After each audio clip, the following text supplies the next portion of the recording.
मौलाना मोहम्मद वाला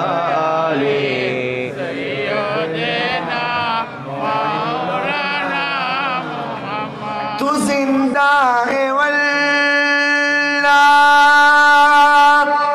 तू जिंदा है वल्लाह,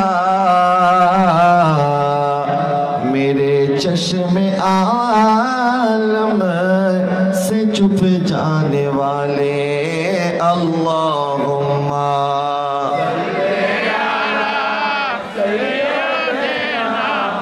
मौलाना मोहम्मद वाला आले सैयदना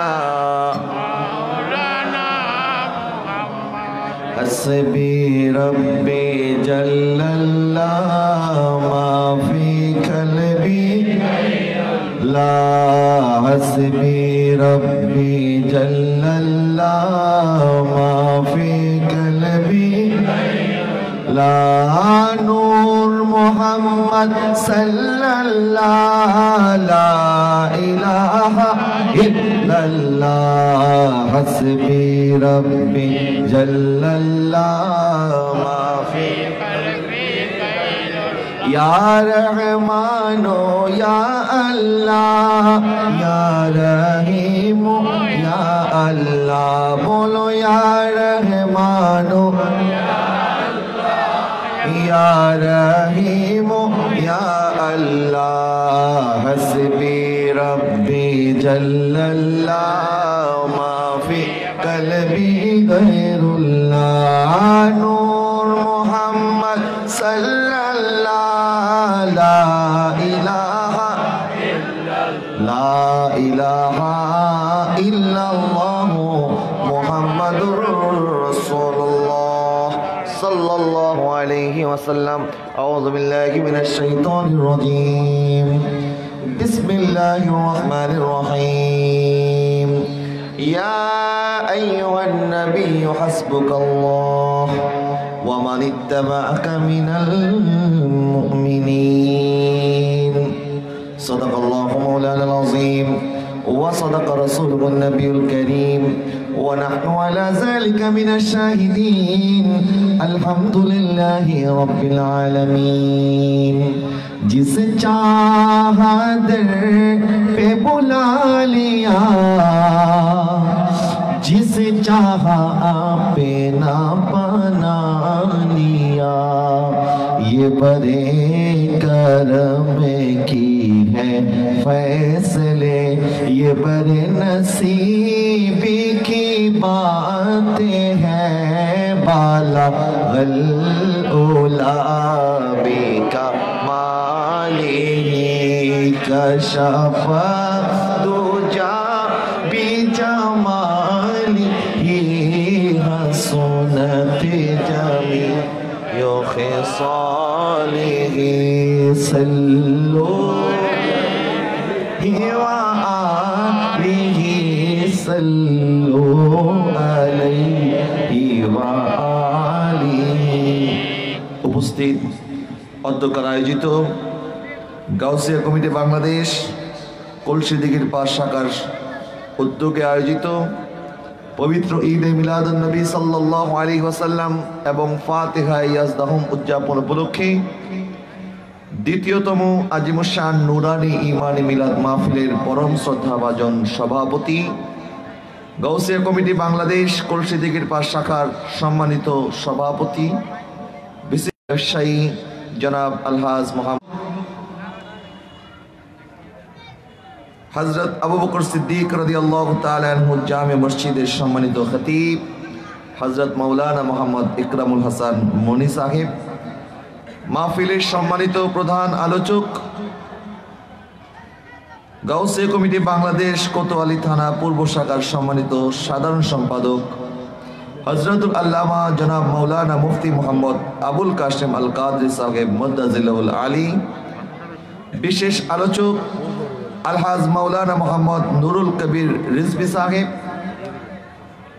জনাব হযরত মাওলানা মোহাম্মদ জাহাঙ্গীর আলম আল কাদরি সাহেব, হাফিজ মাওলানা শায়ের মোহাম্মদ আফসার রেজা আল কাদরি সাহেব সহ মঞ্চে উপবিষ্ট সম্মানিত মেহমানবৃন্দ, গাউসিয়া কমিটি বাংলাদেশের সম্মানিত কর্মকর্তাবৃন্দ, আমার সামনে উপবিষ্ট সম্মানিত মুসল্লিয়ানি কেরাম, পর্দার আড়ালের মা এবং বোনেরা, রহমানি ওয়া রাহমাকুমুল্লাহ, আসসালামু আলাইকুম ওয়া রাহমাতুল্লাহি ওয়া বারাকাতুহু। মহান রব্বুল আলামিনের দরবারে লক্ষ কোটি শুকরিয়া আদায় করছি যে আল্লাহ সুবহানাহু ওয়া তাআলা আজকে আপনাকে আমাকে এই নূরানি ঈমানি মাহফিলে আসার বসার তৌফিক দিয়েছেন। রব্বুল আলামিনের দরবারে শুকরিয়া তার সকলে মহব্বতের সাথে বলি আলহামদুলিল্লাহ। লক্ষ কোটি দুরুদ এবং সালাম আকায়ে নামেদার তাজদার মদিনা হুজুর সরওয়ারে কায়নাত ইমামুল আম্বিয়া ইমামুল মুরসালিন নবী দু জাহান রাহমাতুল লিল আলামিন মুহাম্মদ মুজতবা আহমদ মুস্তাফা সাল্লাল্লাহু আলাইহি ওয়াসাল্লামের নূরানি কদম মুবারকে সোনার মদিনায় লক্ষ কোটি দুরুদ এবং সালাতু সালামের হাদিয়া নজরানা পেশ করছি। আজকে খুবই গুরুত্বপূর্ণ দুইটা উপলক্ষ, পবিত্র উপলক্ষ। একটি হচ্ছে ঈদে মিলাদুন নবী সাল্লাল্লাহু আলাইহি ওয়াসাল্লাম, অর্থাৎ ঈদ মানে খুশি, মিলাদ মানে জন্ম, নবী মানে আমাদের নবী সাল্লাল্লাহু আলাইহি ওয়াসাল্লাম, অর্থাৎ আমাদের আকা মাওলা সাল্লাল্লাহু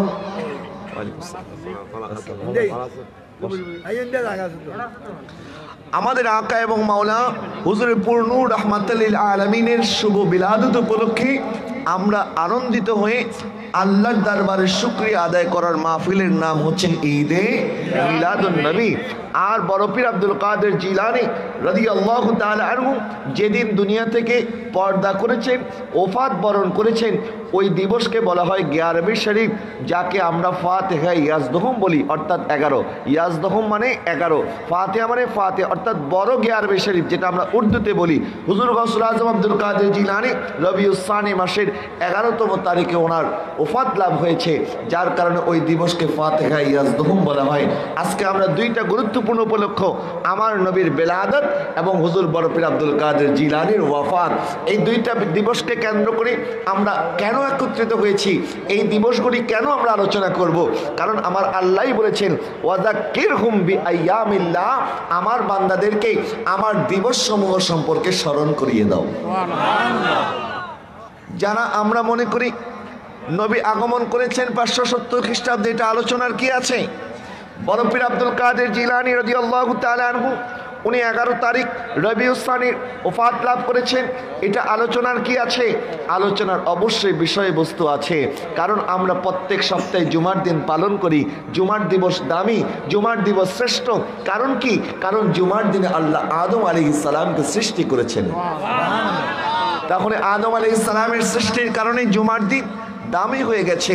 আমার আকা সাল্লাল্লাহু আলাইহি ওয়াসাল্লাম বলছে জুমার দিন আমার উম্মতের জন্য ঈদের দিন। জুমার দিন সপ্তাহের সবচাইতে দামি দিন, সবচাইতে পবিত্র দিন। কারণ কি? কারণ হচ্ছে খুলিকা ফিহা আদম, কারণ এই দিনে আল্লাহ সুবহানাহু ওয়া তাআলা আদম আলাইহিস সালামকে সৃষ্টি করেছেন, যার কারণে জুমার দিনকে আমরা জুমার দিন হিসাবে পালন করি। আমরা লাইলাতুল কদর পালন করি কেন? কারণ লাইলাতুল কদরে আল্লাহ সুবহানাহু ওয়া তাআলা আমার আকা সাল্লাল্লাহু আলাইহি ওয়াসাল্লামের উপরে পবিত্র কোরআনুল কারীম নাজিল করেছিলেন। কোরআনুল কারীম নাজিল হওয়ার কারণে লাইলাতুল কদরের দাম এত বেশি হয়ে গেছে। লাইলাতুল কদরি খায়রুম মিন আলফি শাহর, ওই রাতের দাম 1000 মাসের চাইতে উত্তম। কারণ কি? কারণ আল্লাহ এই রাতে লাইলাতুল কদরে কোরআনুল কারীম নাজিল করেছেন। এখন আমার প্রশ্ন হচ্ছে, আল্লাহ কি প্রত্যেক রাতে প্রত্যেক লাইলাতুল কদরে কি কোরআন নাজিল করেন? না, আল্লাহ একবার নাজিল করেছিলেন। নাজিল করেছিলেন কয়বার? একবার নাজিল করেছেন। কিন্তু এখন আমি আর আপনি লাইলাতুল কদর পালন করি কি করি না? আজকে আল্লাহ সুবহানাহু ওয়া তাআলা আমাদের জন্য জুমা দান করেছেন। আজকে পবিত্র জুমার রজনী, সপ্তাহের মধ্যে সবচেয়ে দামি রাত আজকে জুমার রাত। আগামীকাল আমরা জুমার নামাজ আদায় করব। আল্লাহ সুবহানাহু ওয়া তাআলা জুমার দিনকে দামি কেন বানিয়েছেন? কারণ জুমার দিনে আল্লাহ সুবহানাহু ওয়া তাআলা আদম আলাইহিস সালামকে সৃষ্টি করেছেন। এখন আল্লাহ কি প্রত্যেক দিন প্রত্যেক সপ্তাহে আদম আলাইহিস সালামকে সৃষ্টি করেন? না, একবার সৃষ্টি করেছিলেন। আল্লাহ সৃষ্টি করেছিলেন একবার, কিন্তু আমরা জুমা পালন পালন করি প্রত্যেকটা সপ্তাহে, ঠিক একই কারণে আমরা লাইলাতুল কদর পালন করি কোরআনের কারণে। কোরআনের সম্মানে লাইলাতুল কদর যেভাবে পালন করা যায়, আমার নবী তো কোরআন নয়, আমার নবী সাহেবে কোরআন, আমার নবীকে আল্লাহ হাদিয়া দিয়েছেন পবিত্র কোরআনুল কারীম। তাহলে লাইলাতুল কদর যদি দামি হতে পারে, আমার নবী রাহমাতুল লিল আলামিনের আগমনের দিবসকে আমরা উদযাপন করব না কেন? কারণ আল্লাহ সুবহানাহু ওয়া তাআলা তো জুমা দিয়েছেন হযরত আদম আলাইহিস সালামের সৃষ্টির কারণে। আদম আলাইহিস সালাম ওনাকে সৃষ্টি করার কারণে জুমার দিন দামি হয়ে গেছে। আর আমার নবী বলছেন আনা সাইয়্যিদু ওয়ালাদা আদম ওয়ালা ফাখ, আর আমি হচ্ছি আদম সন্তানের মধ্যে সর্বশ্রেষ্ঠ। আদম সন্তানের নেতা হচ্ছে আমি নবী সাল্লাল্লাহু আলাইহি ওয়াসাল্লাম। আদম আলাইহিস সালামের কারণে যেভাবে জুমা দামি হতে পেরেছে, কোরআনের কারণে যেভাবে লাইলাতুল কদর দামি হতে পেরেছে, ঠিক একইভাবে আমার নবীর আগমনের কারণে ঈদে মিলাদুন নবী দামি হয়ে গেছে।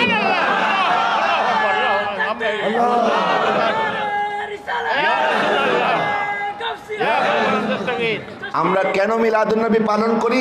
আমার নবী সাল্লাল্লাহু আলাইহি ওয়াসাল্লাম যখন আগমন করেছেন 570 খ্রিস্টাব্দে, তখন তো অনেক নূর প্রকাশ হয়েছে, অনেক অলৌকিক ঘটনা ঘটেছে, অনেক মুজিজা প্রকাশিত হয়েছে।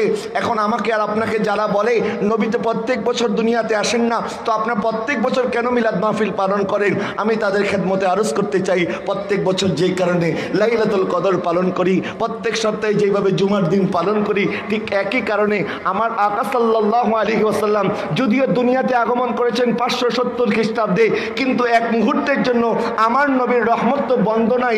আমার আকা সাল্লাল্লাহু আলাইহি ওয়াসাল্লাম হচ্ছেন ওয়ামা আরসালনাকা ইল্লা রাহমাতাল লিল আলামিন।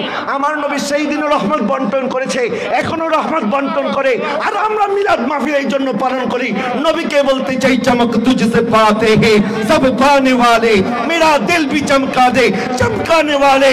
ইয়া রাসূলুল্লাহ, আপনার নূর দ্বারা যেইভাবে সাহাবে কেরামকে আপনি বরকত দিয়েছিলেন, আমরা গোলাম, আপনি নবীকে দেখি নাই, কিন্তু আমাদের অন্তরের মধ্যে আপনি নবীর প্রতি ভালোবাসার কমতি নাই। আমাদেরকেও আপনার রহমতের একটু হিস্সা দান করেন।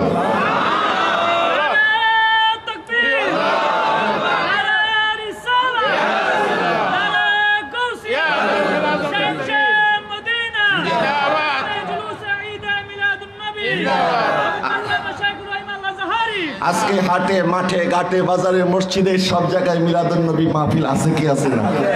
কেন আমরা মিলাদ মাহফিল করি?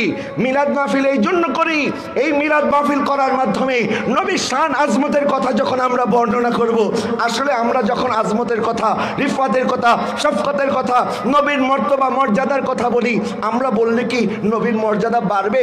আর আমরা না বললে কি নবীর মর্যাদা কমে যাবে? তো আমরা কেন বলি?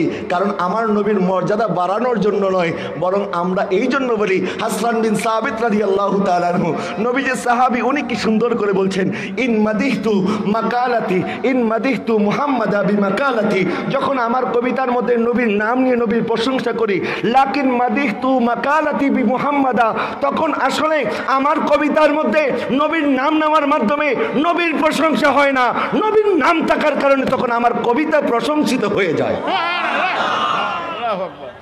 আজকে আমরা এই মাহফিল করার মাধ্যমে নবীর প্রশংসা করলে নবীর প্রশংসা বাড়বে, আর মাহফিল বন্ধ হয়ে গেলে আমাদের নবী সাল্লাল্লাহু আলাইহি ওয়াসাল্লামের ইজ্জত কমতি হয়ে যাবে। বিষয়টা এমন নয়, বরং আমরা এই জন্য করি কারণ আমরা যখন নবীর গোলামি ইখতিয়ার করেছি, নবীর নাম যখন জপি, তখন আমার আল্লাহ আমাদের সম্মানকে বাড়িয়ে দেয়। কারণ নবীর শান বাড়িয়েছেন কে? ওয়া রাফা'না লাকা যিকরাক। হাবিব জিকির করনে वाला আমি, যার জিকির করি তিনি হচ্ছেন আপনি। শান দেনে वाला আমি, লেনে वाला আপনি। মুজাম্মিলের চাদর দেনে वाला আমি, ওই চাদরে গুনাহগারদেরকে বাঁচানে वाला আপনি। হাবিব জান্নাত আমার, মালিক আপনি, কাউসার আমার, সাকি আপনি, কালাম আমার, জবান আপনার, রুবুবিয়ত আমার, খতমে নবুয়ত আপনার, ইবাদত আমার, সব নবীদের আগে ইমামত আপনার, খলকত আমার, আর উম্মত হচ্ছে আপনার। क्या शान है उनकी उरूज की बलागल गुलाबी तामाली। আজকে মিলাদুন নবীর মাহফিলের বিরোধিতা যারা করে, আজকে একটা মাহফিলও তারা বন্ধ করতে পেরেছে না। আজকে ফ্রান্স নবীকে নিয়ে ব্যঙ্গ করার কারণে, আমার নবীর শানে কোনো কটূক্তি করার কারণে নবীর ইজ্জত কি কমে গিয়েছে? ফ্রান্স ব্যঙ্গ করেছে। আচ্ছা, ফ্রান্সের সমস্ত মানুষ মিলে যদি একত্রিত হয়ে সূর্যের দিকে থুতু নিক্ষেপ করে, সূর্যের কোনো ক্ষতি হবে না, চন্দ্রের কোনো ক্ষতি হবে না। তো আমার আকা সাল্লাল্লাহু আলাইহি ওয়াসাল্লাম তো চন্দ্র নয়, বরং আমার নবী আঙ্গুলের ইশারায় চন্দ্র দ্বিখণ্ডিত হয়ে গেছে। আমার নবী সূর্য নয়, বরং সূর্য তো নবীর গোলাম। নবী আঙ্গুলের ইশারা দিয়েছে, সূর্য ডুবন্ত সূর্য আসমানে ফিরে এসেছে। আমার নবীকে আল্লাহ বলছেন, ইন্না আরসালনাকা শাহিদাও ওয়া মুবাশশিরাও ওয়া নাযীরা ওয়া দাঈয়ান ইলাল্লাহি বিইজনিহি ওয়া সিরাজাম মুনীরা। তাহলে চন্দ্র সূর্যের দিকে থুতু নিক্ষেপ করলে চন্দ্র সূর্যের কোনো ক্ষতি হবে না, আপনার ক্ষতি হবে। আমার আকা সাল্লাল্লাহু আলাইহি ওয়াসাল্লামের নামে ব্যঙ্গ করলে, কটূক্তি করলে নবীর শান এবং আজমতের উপরে কোনো আঘাত আসবে না, বরং আজকে ফ্রান্স ব্যঙ্গ করেছে, 200 কোটি মুসলমানের ঈমানি জজবা আরো বেড়ে গেছে। কথা বলেন না ঠিক না বা ঠিক? প্যারে হাজরিন, আমরা জমিনে বসে বসে নবীর মিলাদ কেন পালন করছি? কারণ আল্লাহ বলছেন, ওয়া আম্মা বিনিআমাতি রাব্বিকা ফাহাদ্দিস। বান্দা, আমি আল্লাহ তোমাকে যে নিয়ামত দিয়েছি এই নিয়ামত আলোচনা করো, নিয়ামতের বর্ণনা করো। আজকে আপনাকে আর আমাকে আল্লাহ যত নিয়ামত দান করেছে, আল্লাহর নিয়ামতের কোনো শেষ নাই। জমিনের মধ্যে যত গাছ আছে, সমস্ত গাছ যদি কলম হয়ে যায় আর নদী সমুদ্রের পানি যদি কালি হয়ে যায়, আল্লাহর নিয়ামত লিখে শেষ করা যাবে? কিন্তু কোন নিয়ামতের পরে আমার আল্লাহ বলে নাই, এই নিয়ামত দিয়ে আমি তোমার প্রতি দয়া করেছি। আমরা তো 10 টাকা মানুষকে দিলে বলি, দাও তোমাকে 10 টাকা দিলাম, অনেক দয়া করলাম তোমাকে। শীতের মধ্যে কাউকে একটা গরমের পোশাক দিলেন আর বলে দিলেন, আমি তো তোমার প্রতি অনেক বড় দয়া করেছি, দেখো শীতের রাতে কেউ তোমারে কাপড় দেয় না, আমি তোমাকে দিয়েছি। আমরা তো দেওয়ার সময় বারবার বলে ফেলি, কিন্তু আমাকে আর আপনাকে আল্লাহ সুবহানাহু ওয়া তাআলা প্রত্যেকটা শ্বাস নিঃশ্বাসের ব্যবস্থা করে দিয়েছেন, রিজিকের ব্যবস্থা করেছেন। আমাকে আর আপনাকে আল্লাহ সুবহানাহু ওয়া তাআলা এত সব কিছু দান করার পরেও কোনোদিন বলে না আমি তোমার প্রতি দয়া করেছি, তোমার প্রতি বড় মেহেরবানি করেছি। কিন্তু যখন আমাকে আর আপনাকে আমার নবীর উম্মত বানিয়েছেন, আল্লাহ বলছেন, লাকাদ মান্নাল্লাহু আলাল মুমিনিনা ঈমানদার, আমি তোমাদের প্রতি বড় মায়া করেছি, বড় দয়া করেছি, কারণ তোমাদেরকে আমার নবীর উম্মত বানিয়েছি। নবীর উম্মত হবার চাইতে বড় কোনো সম্মানের কিছু আজকে বিশ্বের মধ্যে সবচাইতে ক্ষমতাসীন যদি বলেন, মার্কিন প্রেসিডেন্ট বাইডেনকে বলতে হবে। কিন্তু আমার কাছে মনে হয় জর্জ বাইডেন, তার নাম পুরোপুরি আমি জানি না, যাই হোক, যে নবনির্বাচিত বাইডেন, তাকে যদি একদিকে রাখা হয়, তার সারা শরীরের রক্ত একদিকে, আর একজন আমাদের ইমানদার মুসলমান এই রাস্তা যে ঝাড়ু দেয়, যার ভিতরে কলমের মধ্যে ঈমান আছে, তার এক ফোঁটা ঘাম ওই বাইডেনের সারা শরীরের রক্তের চাইতে দামি। কথা বলেন ঠিক না বা ঠিক? আল্লাহ আমাদেরকে হয়তো সম্মান, ইজ্জত যাই দিয়েছে, যতটুকু দিয়েছে, টাকা পয়সা ধন দৌলত যতটুকু দিয়েছে, আমরা মনে করি এর বিনিময়ে আল্লাহ যে আমাদেরকে ঈমান দিয়েছে, এর চাইতে বড় কোনো দৌলত আছে? এই দৌলত আমরা পেয়েছি নবীর মাধ্যমে। সুবহানাল্লাহ বলেন। অন্যান্য নবী আলাইহিস সালামগণের দোয়া যদি আপনারা শোনেন, ওনারাও দোয়া করেছিলেন কিন্তু আমাদের নবীর উম্মত হওয়ার জন্য, যে আল্লাহ নবুয়ত চাই না, রিসালাত চাই না, বরং আখিরি জামানার নবীর উম্মত বানিয়ে দাও। আমার নবী সাল্লাল্লাহু আলাইহি ওয়াসাল্লামের উম্মত হওয়ার জন্য আল্লাহর কাছে দোয়া করেছেন 12 জন নবী। সুবহানাল্লাহ বলবেন না? কয়জন নবী? আর আমাকে আর আপনাকে দোয়া করতে হয় নাই, আমাকে আপনাকে ময়দানে গিয়ে যুদ্ধ করতে হয় নাই, আমাকে আর আপনাকে আমাদের জীবন উৎসর্গ করতে হয় নাই, বরং আমরা যখন মুসলমান মা বাবার ঘরে জন্মগ্রহণ করেছি, তখন আমার বাবা কানে কানে আমাকে জানিয়ে দিয়েছে, আশহাদু আন্না মুহাম্মাদুর রাসূলুল্লাহ, সন্তান তোমাকে মোবারকবাদ জানাচ্ছি, তুমি তো নবীর উম্মত হয়ে দুনিয়াতে এসেছো। প্যারে হাজরিন, আমরা ইসলাম এত সহজে পেয়েছি, আল্লাহ সুবহানাহু ওয়া তাআলা আমাদেরকে এত সুন্দরভাবে এত সহজে ইসলাম দান করেছে, তাহলে আমরা সেই নবীর উম্মত হওয়ার কারণে যে আল্লাহর দরবারে শুকরিয়া আদায় যদি না করি, তাহলে আর কিসের শুকরিয়া আদায় করব? এই জন্য আমি প্রায় বলি, শায়ের কত সুন্দর বলেছেন, ইসকারম কা করো শুকরে कैसे আদা, ইসকারম কা করো শুকরে कैसे আদা, जो करम मुझ पे मेरे नबी कर दिया, इस करम का करो शुक्र कैसे अदा, इस करम का करो शुक्र कैसे अदा जो करम मुझ पे मेरे नबी कर दिया। मैं सजाता हूँ सरकार की महफिले में, सजाता हूँ सरकार की महफिले। मुझको हर गम से रब ने बरी कर दिया। इस करम का करो शुक्र कैसे अदा, इस करम का करो शुक्र कैसे अदा। सारा दुनिया सलाम या हबीब अल्लाह अलैकुम। सारा दुनिया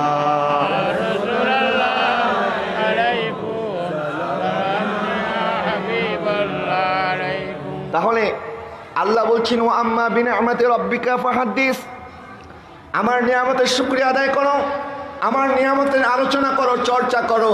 তাহলে আল্লাহর সবচেয়ে বড় নিয়ামত হচ্ছে আল্লাহ আপনাকে আর আমাকে দয়াল নবীর উম্মত বানিয়েছেন। কথা বলেন ঠিক না বা ঠিক? তাহলে আজকে আমরা মিলাদুন নবী এই জন্য পালন করি কারণ আমরা আল্লাহর দরবারে শুকরিয়া আদায় করি, আল্লাহর দরবারে আমরা কৃতজ্ঞতা যাপন করি।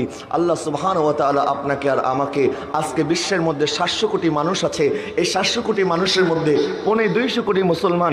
আল্লাহ আমাকে আর আপনাকে চাইলে ওই 500 কোটি বিধর্মীদের অন্তর্ভুক্ত বানাতে পারতেন, কিন্তু তাদের অন্তর্ভুক্ত না বানিয়ে আমাদেরকে ইমানদার মুসলমান বানিয়েছেন। আমরা যে সম্মান পেয়েছি, ইজ্জত পেয়েছি, এই ইজ্জত মালিক আসলে আমরা না, বরং আল্লাহ আমাদেরকে ইজ্জতওয়ালা বানিয়েছেন নবীর উম্মত হওয়ার কারণে। কারণ আমাদের দুনিয়া তো ইজ্জত, মরার পরেও ইজ্জত, কবরেও ইজ্জত, হাসরেও ইজ্জত। আর যারা দুনিয়াতে নবীকে চিনতে পারে নাই, নবীর উপরে ঈমান আনতে পারে নাই, তাদের উপরে দুনিয়াতেও লানত, কবরেও লানত, আখিরাতেও কি লানত। আজকে আমি আর আপনি কত সহজে ইসলাম ধর্ম পেয়ে গেছি, কিন্তু সাহাবায়ে কেরাম কত কষ্ট করে ইসলাম ধর্ম পেয়েছেন, কতটা পরীক্ষা দিয়েছেন। আজকে যখন আমাদের মধ্যে কেউ আমরা নামাজ পড়তে যাই, আমাদেরকে কি নামাজ পড়তে কেউ বাধা দেয়? বরং যে নামাজ পড়ে মানুষ তাকে আরো বেশি সম্মান করে, ঠিক না বা ঠিক? মানুষ নেক ইবাদত বন্দেগী করলে মানুষ তাকে সমাজের মধ্যে সম্মানের চোখে দেখে, ভালোবাসার চোখে দেখে, স্নেহের চোখে দেখে, মমতার চোখে দেখে। আজকে হজ করতে যাওয়ার সময় আমাকে আর আপনাকে কেউ বাধা দেয় না, বরং হাজী সাহেবদের কাছে অনেকে আসে দোয়া নেওয়ার জন্য, ঠিক না বা ঠিক? কিন্তু সাহাবায়ে কেরাম নামাজ পড়ার জন্য মসজিদে যেতে পারতেন না, ইবাদত করার জন্য উন্মুক্তভাবে ইবাদত করতে পারতেন না। আমার আকা সাল্লাল্লাহু আলাইহি ওয়াসাল্লাম যখন সর্বপ্রথম ইসলামের দাওয়াত দিলেন, নবীজির উপরে সবার আগে ঈমান আনে হযরতে খাদিজাতুল কুবরা রাদিয়াল্লাহু তাআলা আনহা। এরপরে নবীজির উপর ঈমান আনে নবীজির বন্ধু হযরতে আবু বকর সিদ্দিক রাদিয়াল্লাহু তাআলা আনহু। এরপরে ঈমান আনে হযরতে আলী রাদিয়াল্লাহু তাআলা আনহু, যার বয়স ছিল মাত্র 9 কিংবা 10। সুবহানাল্লাহ বলেন। 9 বা 10 বছর বয়সে, এত অল্প বয়সে নবীজির উপরে ঈমান এনেছে। এইভাবে আমার আকা সাল্লাল্লাহু আলাইহি ওয়াসাল্লাম যখন দাওয়াত দেওয়া শুরু করলেন, আস্তে আস্তে মুসলমানদের সংখ্যা 38-এ উপনীত হলো। 38-এ যখন উপনীত হলো, মুসলমানদের সংখ্যা যখন 38 হয়ে গেল, এখন আবু জেহেল, উতবা, সাইবা, আবু লাহাব তাদের মাথা আরো গরম হয়ে গেল। কি ব্যাপার, এত ষড়যন্ত্র করলাম, এত কিছু করলাম, এত কায়দা কানুন করলাম, কোনোভাবে মুসলমানদের সংখ্যা কমিয়ে রাখা যায় না, এখন কি করা যায়? এই জন্য আবু জেহেল একবার জিদ করে আমার নবী সাল্লাল্লাহু আলাইহি ওয়াসাল্লাম রাস্তা দিয়ে হাঁটছে, নবীজির উপরে একটা পাথর নিক্ষেপ করলেন, আর আমার আকা সাল্লাল্লাহু আলাইহি ওয়াসাল্লামের মাথা ফেটে গেল। ওই ফাটা জায়গা দিয়ে রক্ত গড়িয়ে গড়িয়ে পড়তে লাগলো। আমার নবী কোনো প্রতিবাদ করলেন না, চুপ করে এসে খানায় কাবার সামনে আল্লাহর দরবারে দুই জানো বসে বসে আল্লাহর দরবারে কান্নাকাটি করছে আর দোয়া করছে, আল্লাহ আজকে তোমার দিনের জন্য আজকে আমার রক্ত ঝরেছে। আমার আকা সাল্লাল্লাহু আলাইহি ওয়াসাল্লাম কোনো অভিযোগ করলেন না, বরং আল্লাহর দরবারে দোয়া করলেন, আল্লাহ তুমি আমার কওমকে হেদায়েত দান করো। আরো জোরে বলুন না সুবহানাল্লাহ। এই ঘটনা যখন হলো, হযরতে আমির হামজা ইবনে আব্দুল মুত্তালিব, উনি আমার নবীজির চাচা। হযরতে হামজা রাদিয়াল্লাহু তাআলা আনহু নবীজির চাচা যান। উনি যখন এই ঘটনা শুনতে পেলেন যে আবু জেহেল নবীকে আঘাত করেছে, তখনও তিনি ঈমান আনে নাই। এই ঘটনা শোনার পরে উনি যখন ফিরছিলেন, উনি পশু শিকার করে, হরিণ শিকার করে বন থেকে ফিরছিলেন। আর উনি যখন পশু শিকার করে ঘরে ফিরতেন, ঘরে ফেরার সময় উনি পশু শিকার করার সময় খুব হেলিয়ে দুলিয়ে ওই ঘোড়ার উপরে হেলে দুলে আসতেন। এরকম হেলে দুলে যখন আসতেছেন তখন পিছন থেকে দুইজন মহিলা কথা বলতেছে, আরে আমির হামজা হেলে দুলে যাচ্ছে, কিন্তু সে তো জানে না আজকে তার ভাতিজা মোহাম্মদকে আবু জেহেল আঘাত করেছে। নাউজুবিল্লাহ বলেন না, আরো জোরে বলেন না, নাউজুবিল্লাহ। এই ঘটনা যখন হযরত আমির হামজা শুনলেন, এরপরে শোনার পরে আমির হামজা তাদেরকে জিজ্ঞাসা করলেন, বলো। আসসালামু আলাইকুম, কেমন আছেন? সকল বলুন মারহাবা, আর জোরে বলুন মারহাবা। প্রিয় হাজির, আমি বলছিলাম এই ঘটনা যখন আমির হামজা শুনলেন, শোনার সাথে সাথে সে দৌড় দিয়ে চলে গেল কুরাইশদের মজলিসের মধ্যে। আবু জেহেল কুরাইশদেরকে নিয়ে এক জায়গায় বৈঠক করছিলেন। রাখো না, কুরাইশদেরকে নিয়ে যখন বৈঠক করছে, এর মুহূর্তে আবু সুফিয়ানের কাছে, আবু জেহেলের কাছে যখন আমির হামজা উপস্থিত হলো, আমির হামজা উপস্থিত হওয়ার সাথে সাথে সে আবু জেহেলের কলারের মধ্যে ধরে তার হাতে যে তলোয়ার ছিল, তলোয়ারের বাট দিয়ে তার মাথার মধ্যে আঘাত করলো আর বলল, তুমি কি মনে করেছো আমার ভাতিজার লাওয়ারিস, আমার ভাতিজাকে লাওয়ারিস মনে করেছো? কত বড় সাহস, তুমি আমার ভাতিজার গায়ে আঘাত করেছো। এখন আবু জেহেল চিন্তা করলো, কথা আর আগে বাড়াতে গেলে দুই বংশের মধ্যে দ্বন্দ্ব ফাসাদ লেগে যেতে পারে। ঠিক আছে ঠিক আছে আমির হামজা, তুমি যা করেছো ঠিক করেছো, যাও, মিটমাট হয়ে গেছে। সে আর কথা আগে বাড়ালো না। এরপরে আমির হামজা উনি আমার নবীকে খুঁজতে লাগলেন।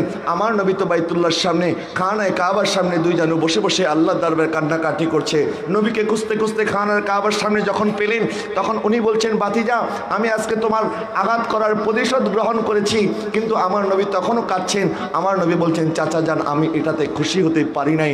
তখন তিনি বলল, আমি তো প্রতিশোধ নিয়েছি, এখনো তুমি খুশি হতে পারো নাই? বলেন, না চাচা, আমি এখনো খুশি হতে পারি নাই। বলছি, তাহলে কি কারণে, কি করলে তুমি খুশি হবে? বললেন, চাচা যান, আমি যে আল্লাহর ইবাদত করি, আমি যে রবের ইবাদত করি, আপনিও যদি সেই রবের ইবাদত করেন তখন আমি খুশি হব। আরো জোরে বলুন না সুবহানাল্লাহ। আমার আকা কতটা কষ্ট করে ইসলাম একজন টু একজন আল্লাহর হাবিব সাল্লাল্লাহু আলাইহি ওয়াসাল্লাম দাওয়াত দিয়েছেন, আর আমি আর আপনি এত সহজে পেয়ে গেছি, যার কারণে আমাদের মূল্য নাই, আমরা এটাকে মূল্যায়ন করতে জানি না। কিন্তু সাহাবায়ে কেরাম যারা কষ্ট করে করে ইসলাম ধর্ম গ্রহণ করেছে, আমার আকা কতটা কষ্ট করে দাওয়াত দিয়েছেন। হযরত আমির হামজা রাদিয়াল্লাহু তাআলা আনহু যখন ইসলাম ধর্ম গ্রহণ করলেন, আমার আকা সাল্লাল্লাহু আলাইহি ওয়াসাল্লাম তখন মুসলমানদের সংখ্যা হলো 39। এরপরে আমার নবীজির কান্না থামানো যাচ্ছে না। আমার নবী খানায় কাবার গিলাফ ধরে ধরে আল্লাহর দরবারে দোয়া করছে, ইয়া রাব্বে বারি তাআলা আল্লাহুম্মা আইয়িদাল ইসলামি বিআহাব্বা রাজুলাইনি ইলাইকুম ইয়া রাব্বাল আলামিন, আল্লাহুম্মা আইয়িদাল ইসলামা বিআহাব্বি রাজুলাইনি ইলাইকা ইয়া রাব্বে বারি তাআলা, আপনি আমাকে আপনার কাছে পছন্দনীয় যেই দুইজনের যে কোনো একজনকে আমাকে দান করেন। একজন হচ্ছে আবু জেহেল ইবনে হিশাম, আরেকজন হচ্ছে ওমর ইবনুল খাত্তাব। আল্লাহ, আপনি হয়তো আবু জেহেলকে দান করেন, নয়তো আমাকে ওমরকে দান করেন। আরো জোরে বলুন না সুবহানাল্লাহ। কিছুক্ষণ আগে নবীকে আঘাত করেছে কে? আবু জেহেল। বলেন, আঘাত করেছে কে? এখন আমাকে যে আঘাত করবে, আমাদের উদ্দেশ্য থেকে আমি ইটকল মেরেছি, আমি এখন পাটকেল মারতে হবে। কিন্তু আমার নবী পাটকেল মারার কথা চিন্তা করে নাই, বরং আল্লাহর কাছে দোয়া করেছেন, আল্লাহ, আপনি হয়তো আমাকে আবু জেহেলকে দান করেন, নয়তো ওমর ইবনুল খাত্তাবকে দান করেন। মুসলমানের সংখ্যা কতজন? বলেন কত? এই কথা যখন হযরত ওমর রাদিয়াল্লাহু তাআলা আনহুর কানে গেল, মুসলমানদের সংখ্যা দেখতে দেখতে 39 হয়ে গেছে। এত চেষ্টা করার পরও মুসলমানদের সংখ্যা কোনোভাবে কমানো যাচ্ছে না। হযরত ওমর ইবনুল খাত্তাব রাদিয়াল্লাহু তাআলা আনহু উনি তখন ইসলাম ধর্ম গ্রহণ করে নাই। উনি নাঙ্গা তলোয়ার বের করে উনি বলছেন, ঠিক আছে, এত কষ্ট করার পরেও যেহেতু ইসলামের স্রোত ধরে রাখা যাচ্ছে না, এখন আমি যেই কাজ করব তোমরা কেউ করতে পারবে না। বলে, কি করবে ওমর? বলে, ইসলামের বাণী, ইসলাম যে প্রতিষ্ঠিত করেছে ওই মুহাম্মদকে দুনিয়া থেকে সরিয়ে দেব। আরো জোরে বলুন না নাউজুবিল্লাহ। এই কথা বলে ওমর যখন বের হয়েছে ঘর থেকে নাঙ্গা তলোয়ার নিয়ে, নাইম ইবনে আব্দুল্লাহ একজন সাহাবী গোপনে ইসলাম ধর্ম গ্রহণ করেছে। হযরত ওমরকে দেখার পরে বুঝে ফেললেন যে হযরত ওমর কি কারণে রেগে মেগে ফায়ার হয়ে বের হয়েছে। তো উনি ওমরকে জিজ্ঞাসা করলেন, ওমর কি হয়েছে, কোথায় যাচ্ছ? বলে আমি ইসলামের নবীকে আজকে খতম করে দেব। বলে আরে ইসলামের নবীকে খতম করবে? তুমি তো তোমার ঘরের খবরই জানো না, তোমার বোন ফাতেমাও তো সেই নবীর গোলাম হয়ে গেছে। আরো জোরে বলুন না সুবহানাল্লাহ। বলে বলো কি? বলে হ্যাঁ যাও, ঘরে যাও, ঘরে গিয়ে খবর নাও তোমার বোন ফাতেমা ইসলাম গ্রহণ করেছে। হযরত ওমর আর এখন নবীজির দিকে না গিয়ে এখন ঘরের দিকে যেতে লাগলো। ঘরের দুয়ারে যখন পৌঁছলো, শুনতে পেল ভিতর থেকে ওনার বোন ফাতেমা কোরআন তেলাওয়াত করতেছে। উনি যখন কোরআন তেলাওয়াত করছে, হযরত ওমর কান লাগিয়ে লাগিয়ে শুনছে। হযরত ওমর যখন হুট করে ঘরের মধ্যে প্রবেশ করলো, ওনার বোন ফাতেমা তাড়াতাড়ি করে কোরআনুল কারীম গুটিয়ে ফেললো। কোরআনুল কারীম তখন তার এই মাসহাফের মতো ছিল না, তখন ছিল চামড়ার মধ্যে খেজুরের পাতা দিয়ে লেখা হতো। ওই চামড়াটা তাড়াতাড়ি গুটিয়ে ফেলেছে। বলে এই তুমি কি পড়তেছিলে? উনি বলে না কিছুই পড়তেছিলাম না। বলে না তুমি কিছু একটা পড়তেছিলে। এটা বলেই হযরত ওমর তার বোনকে আঘাত করা শুরু করলো। যখন আঘাত করতে করতে ক্লান্ত হয়ে গেল, তখন ওনার বোন বলছে, এই ওমর আব্দুল খাত্তাব, তুমি আমাকে কেন আঘাত করছো? তুমি যেরকম খাত্তাবের পুত্র, আমি কিন্তু খাত্তাবের কন্যা, খবরদার আমার সাথে এরকম করিও না। সুবহানাল্লাহ বলেন না। এই কথা বলার পর হযরত ওমর একটু ঠান্ডা হলেন, কারণ আমার নবী তো আগেই দোয়া করেছেন, এখন তো দোয়া কবুলের সময় চলে এসেছে। বলছে আচ্ছা ঠিক আছে, তাহলে তুমি কি পড়তেছিলে আমাকে একটু শোনাও। বলে না ওমর, এখন তোমাকে শোনানো যাবে না, তুমি অপবিত্র, যাও আগে গোসল করো তারপরে শুনবা। হযরত ওমর গোসল করে আসলেন। ওনার বোন ফাতেমা তেলাওয়াত করছেন কোরআনুল কারীম থেকে, আউযু বিল্লাহি মিনাশ শাইতানির রাজীম, বিসমিল্লাহির রহমানির রহিম, তাহা মা আনজালনাল কুরআনা আলাইকা লিতাশকা। আল্লাহ সুবহানাহু ওয়া তাআলা তার প্রিয় হাবিব সাল্লাল্লাহু আলাইহি ওয়াসাল্লামের উপরে কোরআন নাজিল করেছে।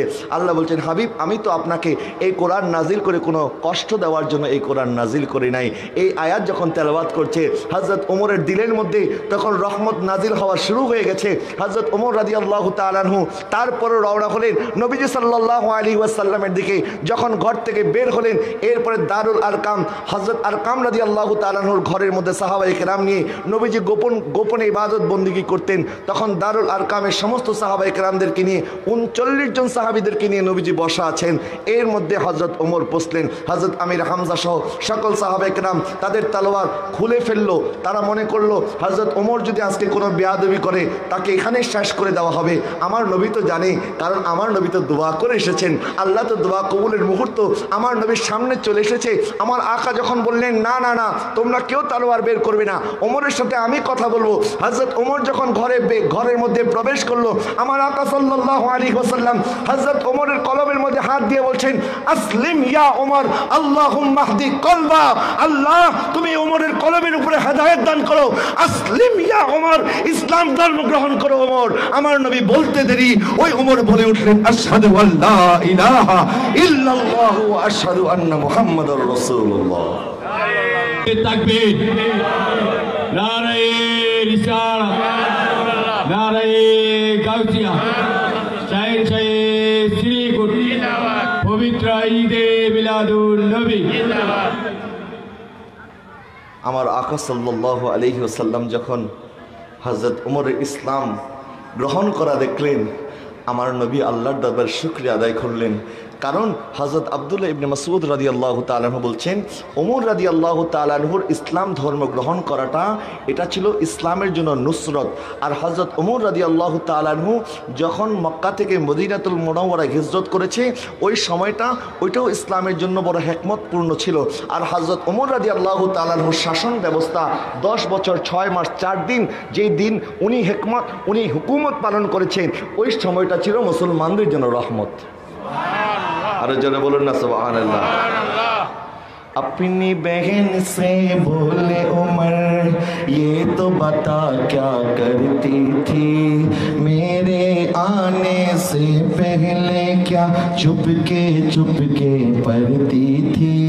अपनी बहन से बोले उमर, ये तो बता क्या करती थी मेरे आने से पहले, क्या चुपके चुपके पढ़ती थी।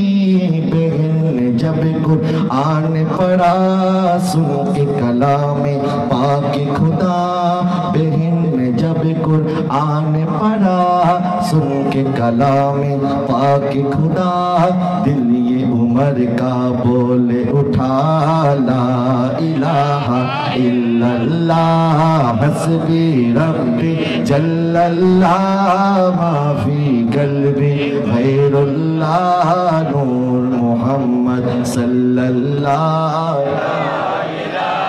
इल्लल्लाह आपके सदके में आका सारे जहां को दीन मिला बेदीनों ने कलमा पढ़ा ला इलाहा इल्लल्लाह हस्बी रब्बी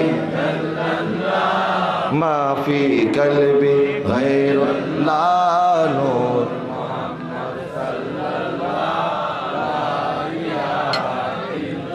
আমার নবীজি একজন একজন করে যখন ইসলামের দাওয়াত দিতে লাগলেন, গোপনে ইবাদত করছেন, তো হযরত ওমর রাদিয়াল্লাহু তাআলা আনহু যখন ইসলাম ধর্ম গ্রহণ করলেন, এরপরে হযরত ওমর নবীজিকে প্রশ্ন করলেন, ইয়া রাসূলুল্লাহ, আল্লাহ কি এক, এটা কি সত্য নয়? নবীজি বললেন, হ্যাঁ এটা সত্য। আপনি কি আল্লাহর প্রেরিত রসুল নন? বলেন, জি আমি আল্লাহর প্রেরিত রসুল। তো হযরত ওমর বলছেন, ইয়া রাসূলুল্লাহ, তাহলে আপনি যদি হক হয়ে থাকেন, আল্লাহ যদি হক হয়ে থাকে, কোরআন যদি সঠিক হয়ে থাকে, তাহলে আমরা গোপনে কেন ইবাদত করব? এখন থেকে আমরা গোপনে গোপনে ইবাদত করব না, বরং এখন থেকে আমরা প্রকাশ্যে ইবাদত করব। হযরত ওমরের ইসলাম ধর্ম গ্রহণ করার খুশিতে তখন যে ওমর বলেছিল 39 জন হয়ে গেছে, 40 জন হতে দেব না, হযরত ওমরই 40 নম্বরে ইসলাম ধর্ম গ্রহণ করলেন। সুবহানাল্লাহ বলেন না। এখন সাহাবে কেরামের মধ্যে একটা ইমানি জজবা চলে এসেছে, চেতনা চলে এসেছে, যার কারণে সাহাবে কেরাম ঘর থেকে বের হয়ে আসলেন হযরত ওমরের নেতৃত্বে। তখন সাহাবে কেরাম মক্কার অলিতে গলিতে জানান দিলেন, দেখো তোমরা এতদিন তোমরা জুলুম করেছিলে, এতদিন তোমরা দুর্বলদের উপরে অত্যাচার করেছিলে, নিপীড়ন করেছিলে, কিন্তু আমি ওমর আজকে ইসলাম ধর্ম গ্রহণ করেছি। আজকে থেকে যদি কেউ তার স্ত্রীকে বিধবা করতে চায়, তাদের সন্তানদেরকে যদি এতিম করতে চায়, আসো আমায় ওমরের মোকাবেলা করো। সুবহানাল্লাহ বলেন না। সেদিন হযরত ওমরের ইসলাম ধর্ম গ্রহণ করার খুশিতে সাহাবে কেরামরা জুলুস করেছিলেন। কি করেছিলেন? কেন করেছিলেন? কারণ ইসলামের শক্তি দেখানোর জন্য, যে ইসলাম কতটা শক্তিশালী হয়ে গেছে, মুসলমানদের শক্তি আল্লাহ পাক কত তাড়াতাড়ি মুসলমানদেরকে শক্তি সামর্থ্য দান করছেন। আর এই কারণেই আমার হুজুর কেবলা শাইখ শ্রীকোট আল্লামা তাইয়্যিব শাহ রাহমাতুল্লাহি আলাইহি ঈদে মিলাদুন নবী উপলক্ষে জশ্নে জুলুস দান করেছে, দুশমনানে মুস্তাফাদেরকে দেখিয়ে দেওয়ার জন্য, দেখো নবীর উম্মতরা নবীকে কতটা ভালোবাসে, তারা নবীর শান বলার জন্য রাস্তায় নেমে পড়েছে। যারা বলেন না সুবহানাল্লাহ। প্যারে হযরত ওমর যখন ঘরের সামনে দাঁড়িয়ে প্রত্যেকের ঘরে ঘরে গিয়ে বলল, আমি ওমর ইসলাম ধর্ম গ্রহণ করেছি, তখন জুনাইরা নামে একজন সাহাবী ছিলেন, জুনাইরা নামে একজন ইমানদার মহিলা ছিলেন, উনি হযরত ওমরের দিকে তাকিয়ে তাকিয়ে চক্ষু বেয়ে বেয়ে পানি পড়ছে, ওমর তুমি তো সেই ওমর যে ওমর আমার উপরে অনেক নির্যাতন করেছিলে। আমি ইসলাম ধর্ম কেন গ্রহণ করেছি? আমার মালিক এই জন্য আমাকে যখন প্রহার করত, একবার তার মালিক মারতে মারতে সে ক্লান্ত হয়ে গেছে। হযরত ওমর জওয়ান, মাত্র 24 বছর বয়স, তার মালিক ডাকলো, এদিকে ওমর, এই জোনায়ের ইসলাম ধর্ম গ্রহণ করেছে, আমি তাকে মারতে মারতে ক্লান্ত হয়ে গিয়েছি, কিন্তু এখনো সে ইসলাম ছাড়তে রাজি না, তুমি এখন তাকে মারো। এরপরে হযরত ওমর যখন কুফরি অবস্থায় এসেছিলেন, ইসলাম ধর্ম গ্রহণ করার আগের কথা বলছি, জোনায়রাকে মারতে মারতে যখন হযরত ওমর রাদিয়াল্লাহু তাআলা ক্লান্ত হয়ে গেলেন, এরপর হযরত ওমর পানি পান করতে লাগলেন। তখন জোনায়রাকে বলছেন, এই জোনায়রা, মনে করিও না আমি তোমাকে মারতে মারতে ক্লান্ত হয়ে গিয়েছি, না, বরং আমার একটু তৃষ্ণা পেয়েছে, কিন্তু আমি তোমাকে এত মারবো তোমার মুখ থেকে ওই কালেমা বন্ধ করে দেব। এরপরে চাবুকটা নিয়ে হযরত জোনায়রার গলার মধ্যে এমন ভাবে টান দিল, হযরত জোনায়রার চোখটা সাথে সাথে অন্ধ হয়ে গেল। এরপরে হযরত ওমর তখন বলেছিল, এই জোনায়রা, তুমি যে নবীর কালেমা জপছো, ওই নবীকে ডাকো, দেখি তোমার চোখের আলো ফিরে আসে কিনা। তখন হযরত জোনায়রা আল্লাহর দরবারে বলেছিলেন, আল্লাহ, আপনি আমার চোখের আলো নিয়ে গিয়েছেন, আমি কোনোদিনও আপনার কাছে আমার চোখের আলো ফিরে চাই চাইতাম না, কিন্তু এখন যেহেতু ওমর আমার নবীর কথা বলে ফেলেছে, নবীর ইজ্জতের জন্য আমার চোখের আলোটা আপনি ফিরিয়ে দেন। আরো জোরে বলুন না সুবহানাল্লাহ। হযরত জোনায়রা এইভাবে নবীর উসিলা নিয়ে দোয়া করতে দেরি আল্লাহ সুবহানাহু ওয়া তাআলা হযরত জোনায়রা রাদিয়াল্লাহু তাআলা আনহার চোখের দৃষ্টি শক্তিকে আবার ফিরিয়ে দিতে দেরি করে নাই। হযরত জোনায়রা বলছে, এই ওমর, ওই দিন তো তুমি আমাকে এতটা কষ্ট দিয়েছিলে, আমার উপরে এত জুলুম করেছিলে। হযরত ওমর এই কথা শুনে চোখের পানি ছেড়ে দিয়ে বলছে, আরে সেই দিন তো আমি তোমার নবীকে দেখি নাই, এখন তো সেই নবীকে দেখে এসেছি। প্যারে হাজরিন, হযরত ওমরের কথা কেন বলছি? কারণ আমার আকা সাল্লাল্লাহু আলাইহি ওয়াসাল্লাম বলছেন, যখন তোমরা নেক বান্দাদের আলোচনা করবে, যখন তোমরা কোনো মজলিসের মধ্যে কোনো নেক বান্দার আলোচনা করবে, তখন তোমরা আমার ওমরের আলোচনা করিও। নবীজি বলছেন, আমার দুইটা ওজির আসমানে, দুই ওজির জমিনে, আমার দুই মন্ত্রী আসমানে, দুই মন্ত্রী জমিনে। আসমানের মন্ত্রী হচ্ছে জিব্রাইল এবং মিকাইল, আর জমিনের মন্ত্রী হচ্ছে হযরত আবু বকর এবং হযরত ওমর রাদিয়াল্লাহু তাআলা। নবীজি সাল্লাল্লাহু আলাইহি ওয়াসাল্লাম একবার মসজিদ নববী থেকে বের হচ্ছেন, তো নবী বের হচ্ছেন আর এদিক দিয়ে কিছু সাহাবায়ে কেরাম ঢুকছেন, তো দরজার মধ্যে অনেক ভিড় হয়ে গেল। এই ভিড়ের মধ্যে নবীজি ডান হাত দিয়ে হযরত আবু বকর সিদ্দিক রাদিয়াল্লাহু তাআলা আনহুকে ধরলেন এবং বাম হাত দিয়ে হযরত ওমর রাদিয়াল্লাহু তাআলা আনহুকে ধরলেন। এরপরে আমার নবীজি সাল্লাল্লাহু আলাইহি ওয়াসাল্লাম বলছেন, হাকাযা নুকবাতু ইয়াউমাল কিয়ামা, ঠিক একইভাবে আমরা এইভাবে আমাদের কবর থেকে কিয়ামতের ময়দানে উঠব। অর্থাৎ আমার নবী ডান হাতে হযরত আবু বকরকে ধরবেন, বাম হাতে হযরত ওমর রাদিয়াল্লাহু তাআলা আনহুকে ধরবেন।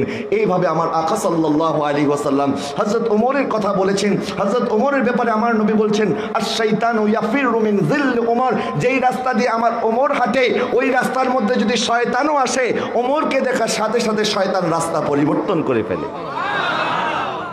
লাউ কুনতা নাবিয়াম বা'দি লাকানা ওমর, আমার পরে যদি কোনো নবী দুনিয়াতে আসতো তাহলে সেটা হতো হযরত ওমর।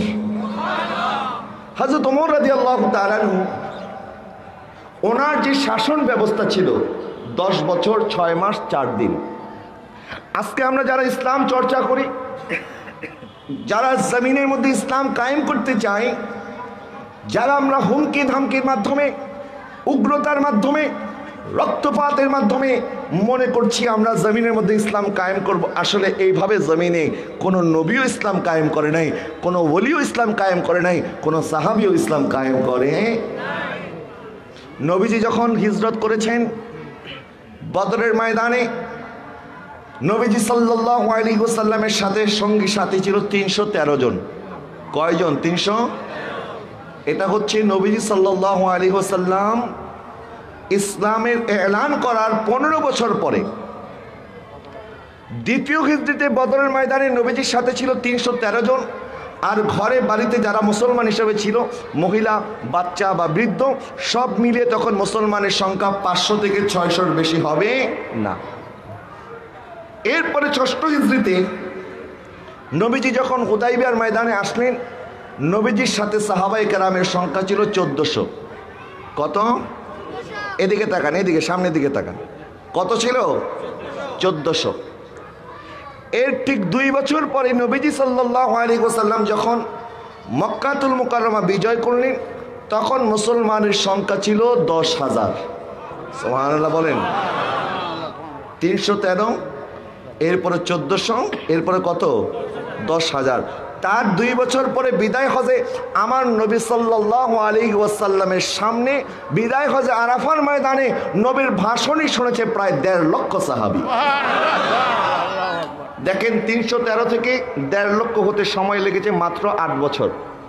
নবীজির ওফাতের পরে হযরত আবু বকর সিদ্দিক রাদিয়াল্লাহু তাআলা আনহু শাসন করেছে 2 বছর 2 মাস কয়েকদিন। এরপরে হযরত ওমর রাদিয়াল্লাহু তাআলা আনহু শাসন করেছে 10 বছর 6 মাস 4 দিন। এই 10 বছর 6 মাস 4 দিন নবীজি সাল্লাল্লাহু আলাইহি ওয়াসাল্লাম ইসলাম প্রচার করার পর থেকে হযরত ওমর রাদিয়াল্লাহু তাআলা আনহুর এই সময়টা, এই ঠিক 40 বছরের কম সময়ের মধ্যে আল্লাহ ইসলামকে এতটা ব্যাপক বিজয় দান করলেন। হযরত ওমরের খেলাফতকালীন সময়ে গোটা পৃথিবীর অর্ধ পৃথিবী মুসলমানদের আওতায় চলে আসলো। কিসের মাধ্যমে? ইখলাসের মাধ্যমে।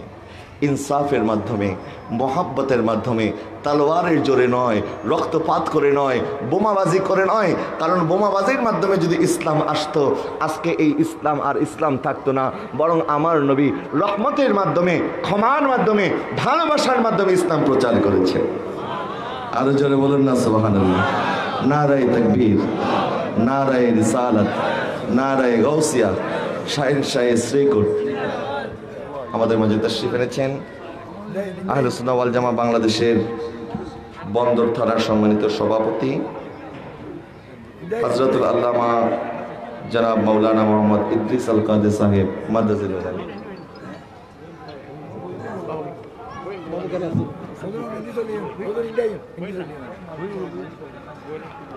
সকলে বলুন মারহাবা। আল্লাহ পাক হুজুরের হায়াতের মধ্যে বরকত দান করে সকলে বলি আমিন।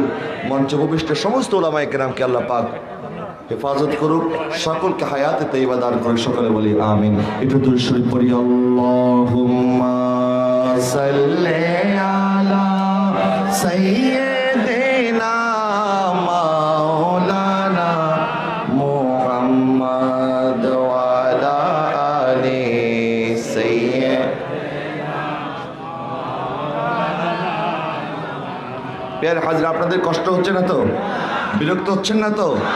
আমি বলছিলাম হযরত ওমর রাদিয়াল্লাহু তাআলা আনহুর কথা, যে ওমর রাদিয়াল্লাহু তাআলা আনহু যখন ইসলামের আমির হলেন, মুসলমানদের আমির নির্বাচিত হলেন, উনি শাসন করেছে 10 বছর 4 মাস, 10 বছর 6 মাস 4 দিন।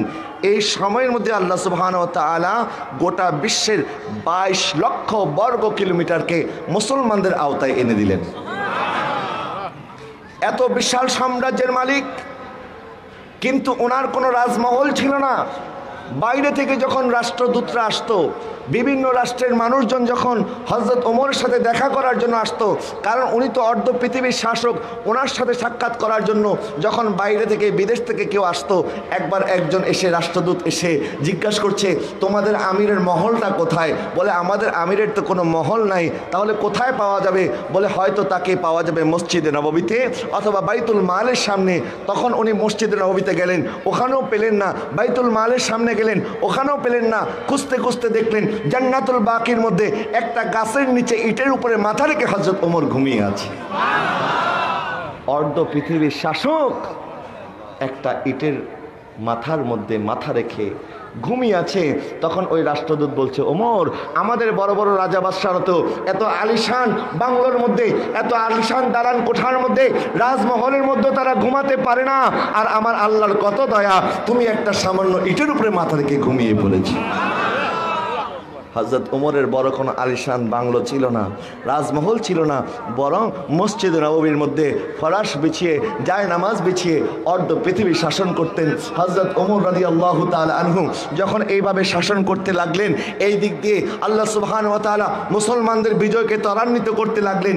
এক দিক দিয়ে মিশর ফাতা হয়ে গেল, আরেক দিক দিয়ে রাশিয়ার মধ্যে আর্মেনিয়া ফাতা হয়ে গেল, আরেক দিক দিয়ে ওই দিকে তুরস্কের দরজার মধ্যে মুসলমানরা নক করতেছে, আরেক দিক দিয়ে পাকিস্তানের বেলুচিস্তান পর্যন্ত, ওই পর্যন্ত ইসলামের আলো ছড়িয়ে পড়লো। কিসের বিনিময়ে? হযরত ওমর রাদিয়াল্লাহু তাআলা আনহু শাসন করছেন জায় নামাজের মধ্যে মসজিদে নববীতে বসে বসে। আর আজকে তো আপনারা আমাদেরকে এত বড় বড় চেয়ার দেন, আমরা এত বড় বড় চেয়ারে বসে বসে আলোচনা করি। হযরত ওমর রাদিয়াল্লাহু তাআলা আনহু, আর হযরত ওমরের কথা তো অনেক পরে। আমার আকা কি করে করতেন? আমার আকা সাল্লাল্লাহু আলাইহি ওয়াসাল্লাম, উনি তো জমিনের মধ্যে সাহাবায়ে কেরামের সাথে বসে পড়তেন। আজকে আমাদের মধ্যে সেই আখলাক নাই, সেই চরিত্র নাই, যার কারণে আমরা মনে করছি টাকা হলে, আসন হলে, বাংলো হলে, রাজপ্রাসাদ হলে বিভিন্নভাবে নিজেদেরকে সম্মানিত করব। আসলে সম্মান দেওয়ার মালিক কে? বলেন, সম্মান দেয় কে? আপনার সম্মান, আমার সম্মান, সমস্ত কিছু আমার আল্লাহ যতদিন দিবেন ততদিন থাকবে। আমি আর আপনি কষ্ট করে সম্মান অর্জন করতে পারবো? তুইজ্জু মান তাশা ওয়া তুযিল্লু মান তাশা বিয়াদিকাল খাইর। নমরুদ বলেছিল আমার রাজত্ব কোনোদিন শেষ হবে না, ফেরাউন বলেছিল আমার রাজত্ব কোনোদিন শেষ হবে না। আমি যখন মিশরের ওই জাদুঘরের মধ্যে ফেরাউনকে দেখতে যাই, আমাদের স্টুডেন্টদের জন্য 5 টাকা 5 গিনি, যেটাকে বাংলায় কনভার্ট করলে হয়তো বা 25 টাকা হবে, এই 25 টাকা দিয়ে টিকিট কেটে ফেরাউনকে একবার দেখতে গেলাম। স্টুডেন্ট ছিলাম যার কারণে 25 টাকা, কিন্তু বাইরে থেকে যারা যায় তাদের কিন্তু 200 পাউন্ড, বাংলাদেশি টাকায় প্রায় 1000-1200 টাকা লাগে। বিদেশি যারা, আমাদের জন্য ছিল মাত্র 25 টাকা, কিন্তু ফেরাউনকে দেখার পরে মনে হলো আমার 25 টাকাটাই নীল নদের মধ্যে জ্বলে গেল। কারণ আমার আফসোস হইল এই ফেরাউনের বাচ্চারা দেখলাম তার গালের মধ্যে যদি জুতা দিয়ে 2টা বাড়ি দিতে পারতাম তাইলে 25 টাকা উসুল হইতো। তো বাড়ি তো আর দিতে পারলাম না, কারণ চতুর্দিকে পুলিশ দাঁড়ায় আছে, ছবিও তুলতে দেয় না। যাই হোক, তারপরে মনে মনে যতগুলি ঘৃণা ছিল, এই ফেরাউন বলেছিল আমি কোনোদিন শেষ হব না, কিন্তু আল্লাহ সুবহানাহু ওয়া তাআলা দেখিয়ে দিল, দেখো ফেরাউন যে আমি আল্লাহকে চ্যালেঞ্জ করেছিল, নমরুদ আমি আল্লাহকে চ্যালেঞ্জ করেছিল, কিন্তু ইন্না বাতশা রাব্বিকা লাশাদীদ, আমি আল্লাহর পাকড়াও বড় কঠিন। আল্লাহর পাকড়াও বড়। আল্লাহ কাকে কিভাবে পাকড়াও করবে? এই জন্য গর্ব করবেন না, অহংকার করবেন না, ক্ষমতার বাহাদুরি করবেন না, কারণ এই ক্ষমতা আজকে আছে কালকে চলে যাবে। বরং ইজ্জত দেওয়ার মালিক আল্লাহ, ইজ্জত নেওয়ারও মালিক কে? হযরত ওমর রাদিয়াল্লাহু তাআলা আনহু এইভাবে শাসন করতেন। ওনার শাসন ব্যবস্থা একদিক দিয়ে যখন মুসলমানরা দিক বেদিক বিজয় করছে, আর ওই দিক দিয়ে মুসলমানের আমির রাত্রেবেলা ঘর থেকে বের হয়ে যেতেন, আর দেখতেন কোনো মুসলমানের ঘরের মধ্যে কি অবস্থা। একবার দেখলেন এক ঘরের মধ্যে গভীর রজনীতে ধোঁয়া বের হচ্ছে, উনি দৌড়ে চলে গেলেন, বললেন মা কি হয়েছে, আপনার ঘরে ধোঁয়া কেন, আপনার ঘরে কি হয়েছে? বলে আমার সন্তান কান্না করছে, 3 দিন যাবৎ আমার ঘরের চুলার মধ্যে আমি কোনো খাবার জ্বালাতে পারছি না, আমার ঘরে কোনো খাবার নাই, আমি 3 দিন যাবৎ আমার সন্তান ক্ষুধায় অস্থির হয়ে আছে, আর এই 3 দিন যাবৎ আমি আমার চুলার মধ্যে পাতিলের মধ্যে কিছু পাথর দিয়ে রেখেছি, আমার সন্তান মনে করছে মা তো রান্না করছে, রান্না হচ্ছে এই সান্ত্বনা দিয়ে দিয়ে তাকে ঘুম পাড়িয়ে রেখেছি। দেখেন সে এখনো কান্না করছে, আর ওমরের উপরে গজব পড়ুক, ওমর কি করে আমিরুল মুমিনিন হলো, সেই ওমর একবারও আমার জন্য খবর নিল না। হযরত ওমরের পায়ের নিচ থেকে যেন মাটি সরে গেল, উনি দৌড় দিয়ে চলে গেলেন বাইতুল মালের দিকে। বাইতুল মাল থেকে কিছু আটা নিলেন, কিছু সুজি নিলেন, কিছু সবজি নিলেন, এরপরে হযরত ওমর বোঝা নিয়ে রওনা হলেন। এর মধ্যে ওনার খাদেম আসলাম হযরত ওমরকে দেখে ফেললেন, বলেন হুজুর আমিরুল মুমিনিন আপনি আমাকে দেন, আমি আপনার বোঝা বহন করি। তখন আমিরুল মুমিনিন হযরত ওমর ইবনুল খাত্তাব বলছে, কিয়ামতে কি একজনের বোঝা আরেকজন বহন করতে পারবে? বলে না হুজুর, কিয়ামতে তো প্রত্যেকের বোঝা বহন করতে হবে। তখন হযরত ওমর বলল, আসলাম আজকে আমার বোঝা আমাকেই বহন করতে দাও। আরো জোরে বলুন না সুবহানাল্লাহ। আর আজকে আমাদের শাসকরা, আমাদের নেতারা যখন মানুষের ঘরে পানি নাই, মানুষের ঘরে বিদ্যুৎ নাই, মানুষের ঘরে চুলার মধ্যে আগুন জ্বলে না, তখন তারা ওই আলিশান বাংলোর মধ্যে ঘুমিয়ে থাকে, নাইট ক্লাবে গিয়ে টাকা পয়সা উড়ায়। আর আমার মুসলিম শাসক যারা আছে, মিডল ইস্টের বড় বড় শাসকরা, একদিক দিয়ে মুসলমানরা না খেয়ে মরে, একদিক দিয়ে মুসলমানের ঘরে পানি নাই, আর তারা আজকে আলিশান বাংলো বানিয়ে রেখেছে। সৌদি আরবে গেলে দেখবেন কত বড় বড় রাজপ্রাসাদ আছে, কিভাবে তারা টাকা অপচয় করতেছে। হায় আফসোস আমার মুসলমান নেতাদের জন্য। হযরত ওমর রাদিয়াল্লাহু তাআলা যখন রওনা হলেন ওই ঘরের দিকে, তখন সাথে সাথে গিয়ে মাকে বললেন, মা আপনি নেন এই আটা নিয়ে তাড়াতাড়ি রুটি বানান। আর হযরত ওমর নিজেই চুলার সামনে বসে বসে হযরত ওমর সবজি কাটা শুরু করে দিলেন। আর কিছুক্ষণ পরে পরে চুলার মধ্যে একটু ফু দেয় যেন আগুন জ্বলে ওঠে। আর এদিক দিয়ে সন্তান যখন ঘুম ভেঙে গেছে, হযরত ওমর রাদিয়াল্লাহু তাআলা ওই রুটিগুলি তার মুখের মধ্যে দিয়ে বলছে, বাবা খাও, এখন খাও। তখনও তার চোখ বেয়ে পানি পড়ছে, এখনো পানি থামছে না। হযরত ওমর রাদিয়াল্লাহু তাআলা আনহু 2 হাত সামনে দিয়ে 2 পাকে কোজা করে নিজে ঘোড়ার সেজে সেজে ওই সন্তানের মুখের মধ্যে হাসি ফোটানোর চেষ্টা করছে। মনে হয় সন্তান মনে মনে বলছে, ওমর আমাকে তো অনেক কাঁদিয়েছো, এখন আমাকে হাসাতেও হবে। যখন সন্তান ক্ষুধা নিবারণ করলো, এরপরে হযরত ওমর বলছে, মা তুমি ওমরকে মাফ করে দাও। তোমার এত দরদ কেন ওমরের জন্য? ওমরকে কোনোদিন মাফ করবো না। কিয়ামতের ময়দানে আমার হাতে রশি হবে, ওই রশি ওমরের গলার মধ্যে থাকবে। তখন হযরত ওমর বলছে, মা, ওমর তো অনেক কষ্ট করে, সে তো একজন সাধারণ মানুষ, সে তো মানুষ, সে তো জন্তু নয়, সে তো অন্য কিছু নয়, সে তো মানুষ। মা, একদিক দিয়ে মুসলমানরা, ওই দিক দিয়ে সিরিয়া, ওই দিক দিয়ে মিশর, ওই দিক দিয়ে তুরস্ক, ওই দিক দিয়ে বেলুচিস্তান, ওই দিক দিয়ে আর্মেনিয়া, এত শাসন সে করছে, সে কি করে আপনার খবর নেবে? যাই হোক, তাও আপনি মাফ করে দেন। বলেন, না, আমি কোনোদিন ওমরকে মাফ করব না। বলে, মা, আমি তো সেই ওমর।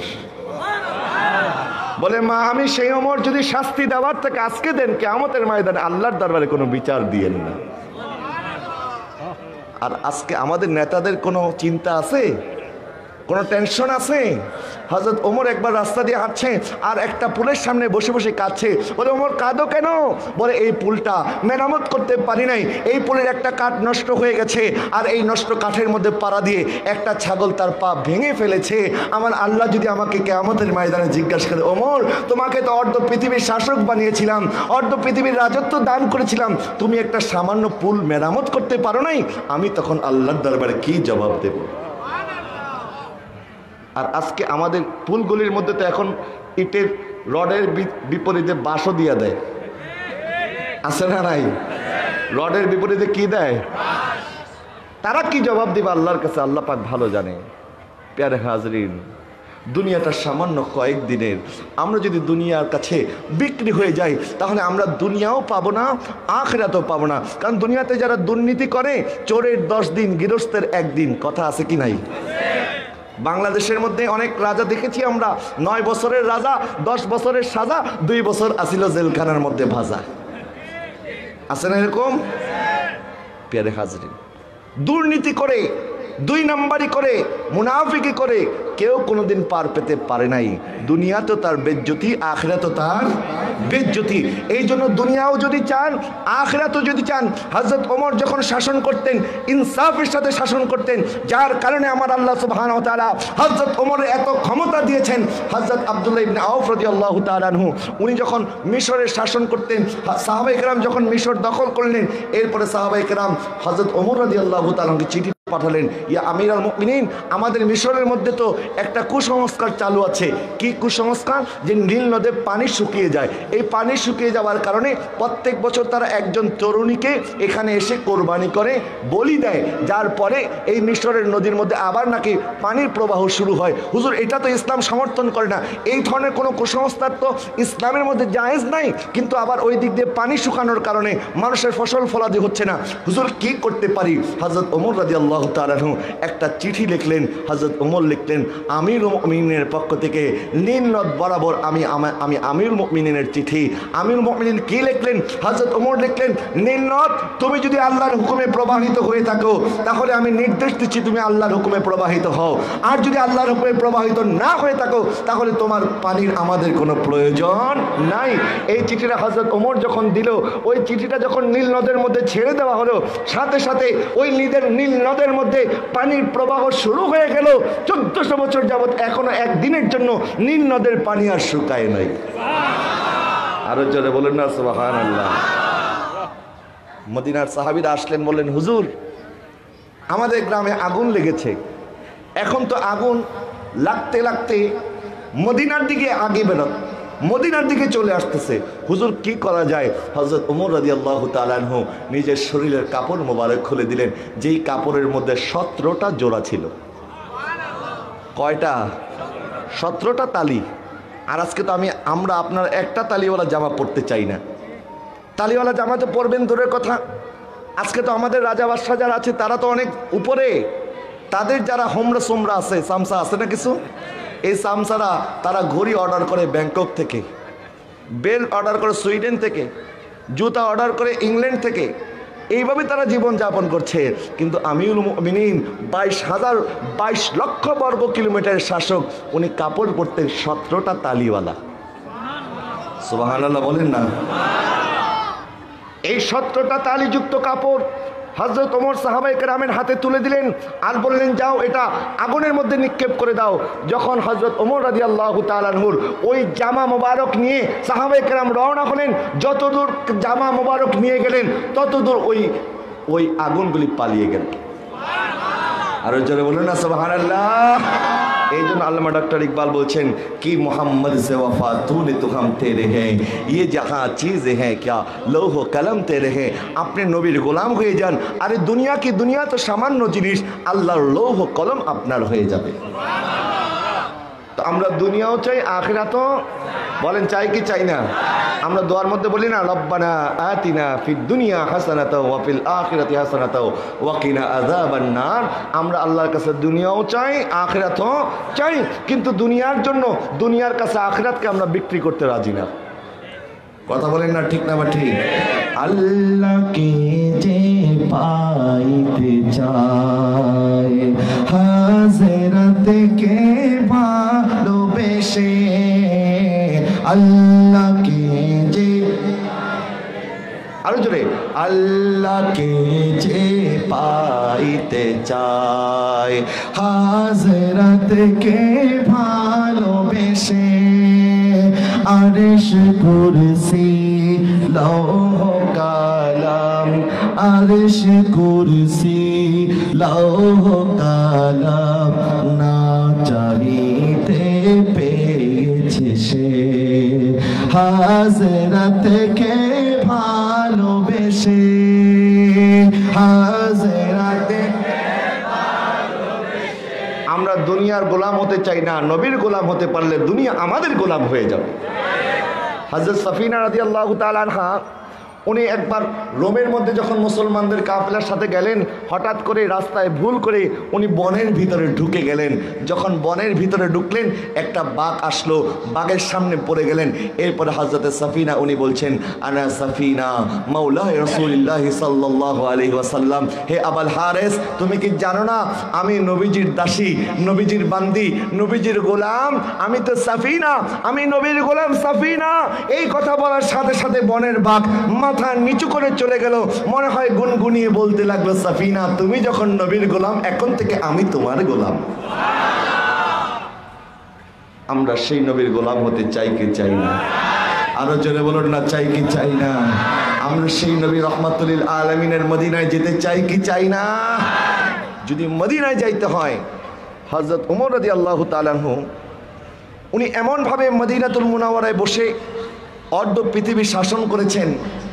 যখন উনি ইন্তেকাল করবেন এর আগে ওনার শাহজাদা হযরত আব্দুল্লাহ ইবনে ওমরকে বললেন, আব্দুল্লাহ আমি যখন মারা যাব তখন আয়েশা সিদ্দিকা রাদিয়াল্লাহু তাআলা আনহার কাছে গিয়ে বলবে আমার আব্বাজান বলেছে, আমার আব্বাজান এই ওসিয়ত করেছে আপনি যদি অনুমতি দেন আমার নবীর পাশে হযরত আবু বকর সিদ্দিক ঘুমিয়ে আছে, আর ওই জায়গার মধ্যে 2 ফুট জায়গা যদি আমার বাবার জন্য ছেড়ে দেন, আমার বাবার শেষ আমাদেরকে এই ওসিয়তটুকু করে গিয়েছেন।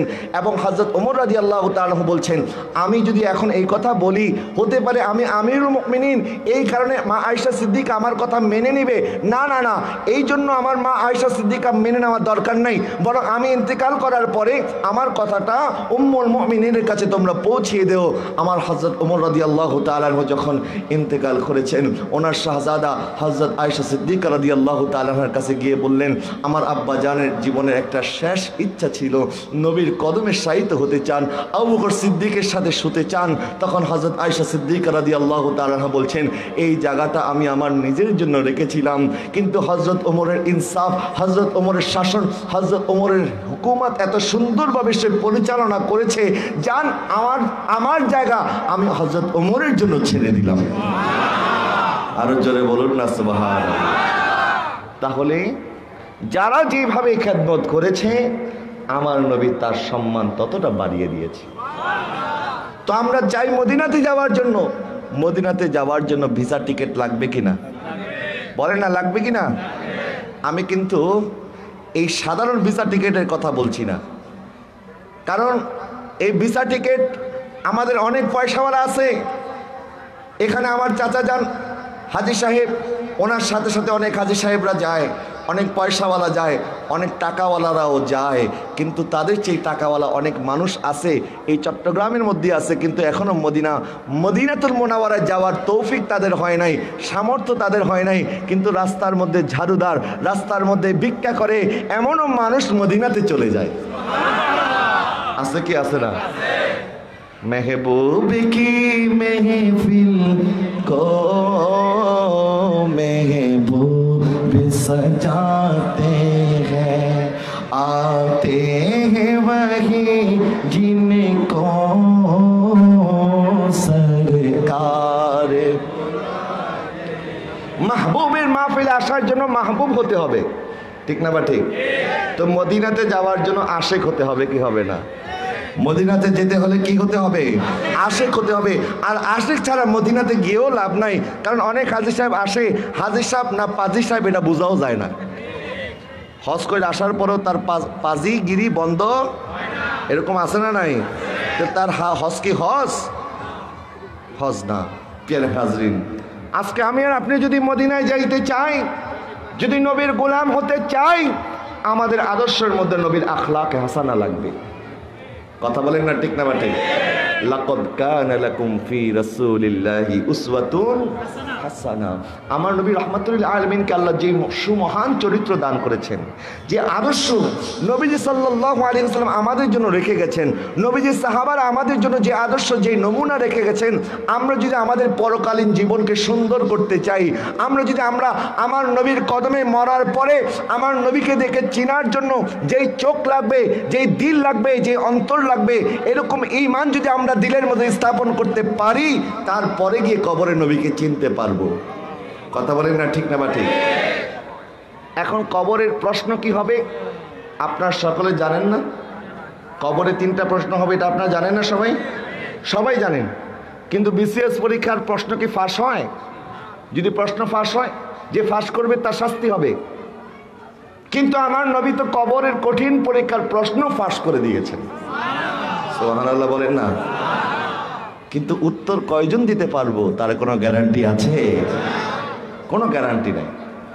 এই জন্য কবরের প্রস্তুতি নেন। আমরা কি নিয়ে কবরে যাচ্ছি?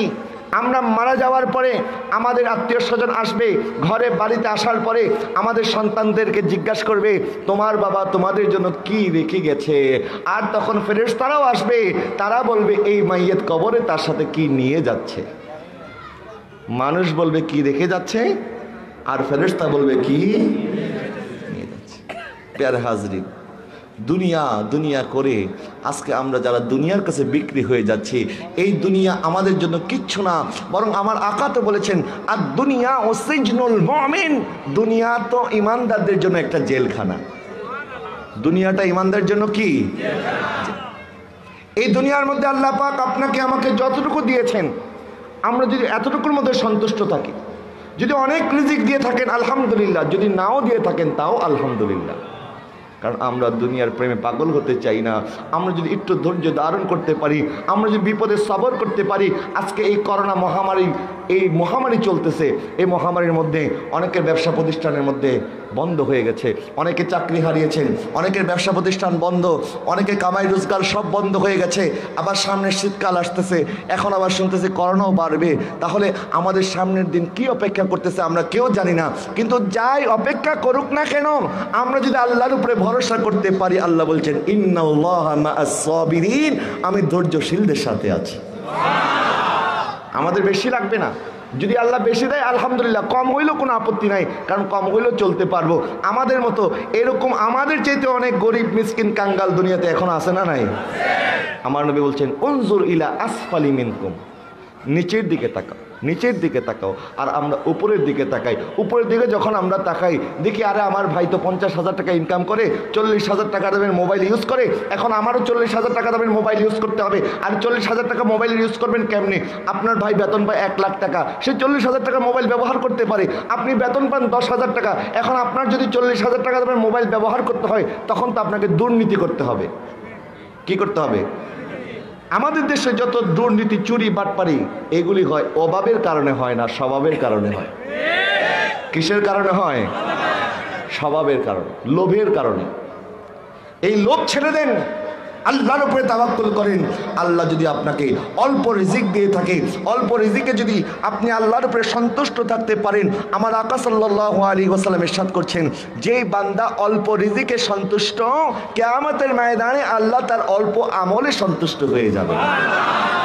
আরো জোরে বলুন না সুবহানাল্লাহ। সুতরাং আমরা দুনিয়ার প্রেমে পাগল হলে চলবে না। দুনিয়া সে দিল লাগাকর और दुनिया से क्या मिलेगा, याद नबी किए जा तुझको खुदा मिलेगा। इस दुनिया से जब जाओगी तो कुछ याद ना होगा, 2 गज कफन का टुकड़ा तेरा लिबास होगा, 2 गज कफन का टुकड़ा तेरा लिबास होगा। सलातुन या रसूल সালামুন ইয়া হাবিবাল্লাহ। প্যারা হাজির, অনেক সময় হয়ে গেছে, আমি আপনাদের কাছ থেকে বিদায় নেব।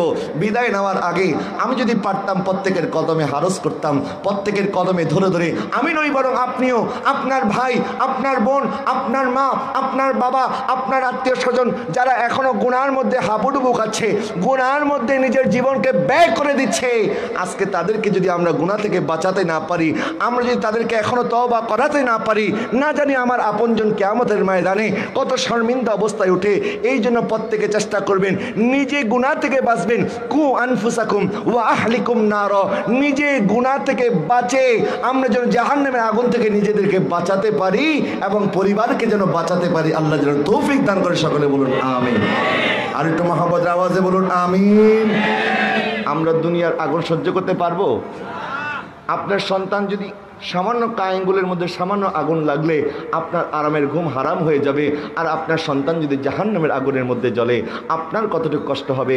আপনার স্ত্রী, আপনার এত মায়া, আপনার এত মহাব্বত, সামান্য অসুস্থ হলে, সামান্য জ্বর, সামান্য বেদনা হলে আমরা ঘুম হারাম হয়ে যায়। আমার আপনজন এত কষ্ট করছে, কিন্তু আমার আপনজন যদি কবরে গিয়ে কষ্ট করে আমি কি করে সহ্য করতে পারবো? আমরা দুনিয়ার গরম সহ্য করতে পারি না, কবরের আযাব কেমনে সহ্য করব? দুনিয়ার মশা মাছির কামড় সহ্য করতে পারি না, কবরে গিয়ে বড় বড় সাপ বিচ্ছুর কামড় কেমনে সহ্য করব? আমার নবী তো বলেছেন আল কাবারু কিসমান, উপর দিয়ে কবর অনেক সুন্দর, অনেক সুন্দর অট্টালিকা বানিয়ে রেখেছেন, অনেক ফুল দিয়ে রেখেছেন, কিন্তু আমার নবী বলছেন না না না, আল কাবারু কিসমান, কবর 2 ধরনের। এক ধরনের কবর জান্নাতের বাগান, আরেক ধরনের কবর হচ্ছে জাহান্নামের গর্ত। এখন আমাদের জীবনের দিকে যদি আমরা লক্ষ্য করি, আমরা কি এমন আমল করেছি যে আমাদের কবরটা জান্নাতের বাগান হবে? না আমরা এমন গুনাহ করেছি আমাদের কবরটা হয়তোবা জাহান্নামের গর্ত হয়ে যেতে পারে। আমাদেরকে সেই কবরের প্রস্তুতি নেওয়া দরকার আছে কি আছে না? আর একটু জোরে বলুন আছে কি না? মৃত্যুকে ভয় পাবেন না, মৃত্যু আপনাকে বরণ করতেই হবে। মালাকুল মউতকে আমরা ভয় করি না, ভয় করতে হবে আল্লাহকে। ভয় করতে হবে কাকে? আপনি যতই ভয় করেন মৃত্যু থেকে পালিয়ে বাঁচার কোনো সুযোগ, আল্লাহর দরবার হাজির হতে হবে। কিন্তু আল্লাহকে যদি ভয় করতে পারেন, আল্লাহ বলছেন ওয়ালিমান খাফা মাকামা রাব্বিহি জান্নাতান ওয়া আম্মা মান খাফা মাকামা রাব্বিহি ওয়া নাহান নাফসা আনিল হাওয়া। আল্লাহ সুবহানাহু ওয়া তাআলা ওয়া আম্মা মান খাফা মাকামা রাব্বিহি জান্নাতান, যে ব্যক্তি আল্লাহকে ভয় করে আমার আল্লাহ তার জন্য 2টা জান্নাত রেখেছে। কয়টা জান্নাত? বনি ইসরাইলের এক ব্যক্তি মারা যাওয়ার সময় ওসিয়ত করেছে, আমি মারা যাওয়ার পরে আমার লাশটা পুড়িয়ে ফেলবে, এরপরে আমার লাশের সমস্ত কয়লাগুলিকে নদীর মধ্যে ভাসিয়ে দেবে, যেন আমি এত গুনাহ করেছি আমার আল্লাহ যেন আমাকে ধরতে না পারে। কি করতে না পারে? এখন আপনি নদীতে পড়ে মারা যান, বাঘের পেটে থাকেন, আর আগুনে পুড়িয়ে ফেলুক, যাই হোক না কেন আমার আল্লাহর সামনে হাজির হতে হবে কি না? জামিয়া তিরমিজির এই হাদিস, আমার আকা যখন এই ঘটনা বর্ণনা করলেন, সাহাবায়ে কেরামের মনোযোগ আকর্ষণ হলো। সাহাবায়ে কেরাম অধীর আগ্রহ নিয়ে শুনতে লাগলেন নবীজি কী বলছেন, এরপরে কি বলবেন। তখন আমার নবী বলছেন, যখন সে মারা গেল তার সন্তানরা তার ওসিয়ত মোতাবেক এই কাজ করলো, তার শরীরের মধ্যে আগুন ধরিয়ে দিল, তার কয়লাগুলিকে নদীর মধ্যে, সাগরের মধ্যে বিলীন করে দেওয়ার পরে আমার আল্লাহর সমস্ত কয়লাকে একত্রিত করে আল্লাহর দরবারে তাকে হাজির করলো। এরপর আল্লাহ জিজ্ঞাসা করছে, এই তুমি এমন নসিহত কেন করেছো? বলে আল্লাহ আপনার ভয় করেছি, কারণ এত গুনাহ করেছি, আমি জানি আমার গুনার কোনো মাপ নাই, আপনি যদি আমাকে জিজ্ঞাসা করেন আমি তো কোনো জবাব দিতে পারবো না, আল্লাহ আপনার ভয় এই ওসিয়ত করেছি। আমার আল্লাহ বললেন ঠিক আছে, তুমি যখন আমি আল্লাহকে ভয় করেছো যাও আমি তোমাকে মাফ করে দিলাম। ভয় পেতে হবে কাকে? বলেন না কাকে?